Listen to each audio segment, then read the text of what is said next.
Well, first and foremost, welcome. I would like to welcome you, John Bell, the Director of Middle East Program at Toledo International Center for the Peace.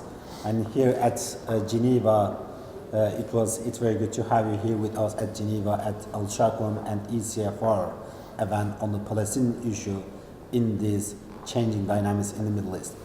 One of the recent trends in the Palestinian politics has been to seek statehood through the UN mechanism.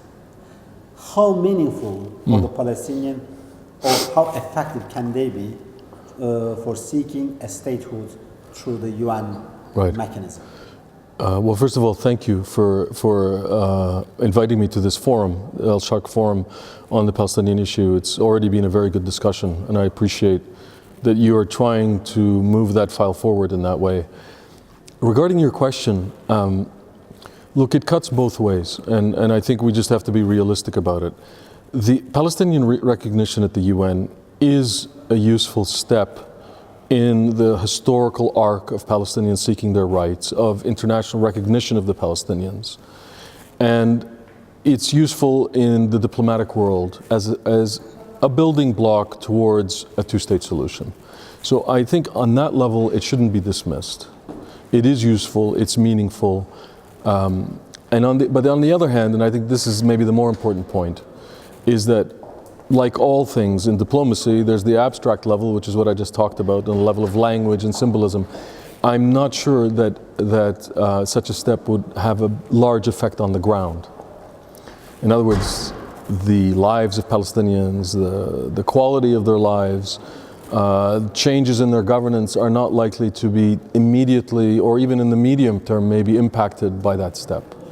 So one has to look at it both ways, because both are true. On one level, it's important as a symbol, as a building block in a larger process of seeing the Palestinian cause as valid and the need for a two-state solution and the Palestinians to have an independent state.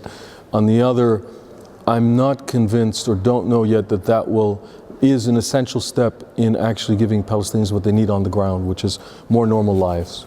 What does that mean? Still, for the Palestinian, the only way to get their state is through negotiation with Israel. If so, given the fact that right now Israel doesn't seem to be much interested in such a negotiation, and there isn't any prospect for any improvement in this regard, where does this lead us to? Right. Look, the Israeli-Palestinian conflict was and is and will be a very multifaceted issue. One cannot look at it from one standpoint, neither only the diplomatic negotiations, nor only on the ground. You have to look at it from all of them. At the end of the day, when all is said and done, there will have to be some kind of agreement, two-state or otherwise, between Israelis and Palestinians. Whether it's in 6 months or 60 years.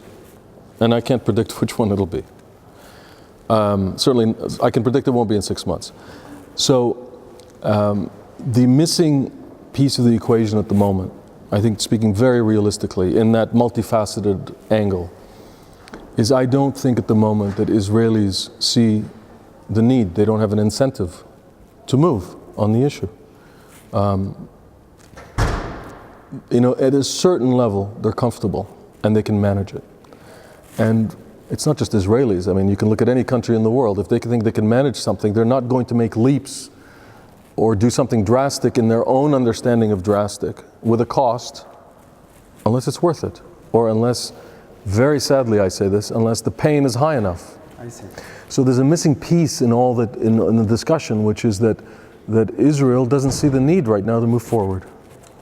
Thank you very much, John Bell. It was very nice to have you. Thank you. Sharq Forum, and we look very much forward to having you in our other events. Thank you very much. Pleasure.